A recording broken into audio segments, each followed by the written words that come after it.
各位業主好，我係 Nicky 小何。咁辛苦半世啦，供滿層樓啦，我都屋契啦，咁係咪以為可以高枕無憂呢？嗱，咁佢真話啦，供滿層樓咧，如果你完全唔做規劃，表面上係安全，但實際上咧就俾個資產咧白白咁樣沉睡，回報率咧就每日咧就俾通脹就侵蝕咗啦。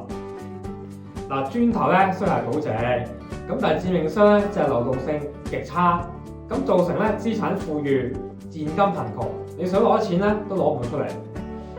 咁其實咧活化資產咧就唔係要你嚟賣樓，咁但係最常見咧就兩種安全嘅做法啦。咁第一種啦就槓桿再按揭啦，咁就係趁有收入嗰陣時咧就提取20到40%低息嘅資金啦，咁投入咧就高收益資產去賺取息差嘅。好啦，咁啊跟住到逆按揭啦，方案2。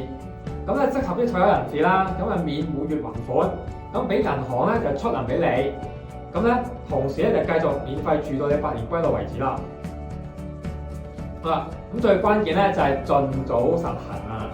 咁銀行嘅審批咧就係都係會睇埋你年齡啦同埋收入嘅。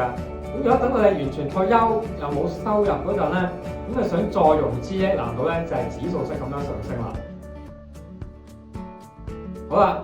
千祈唔好俾你辛苦嘅成果咧，就變成只係吸納管理費嘅死資產啦。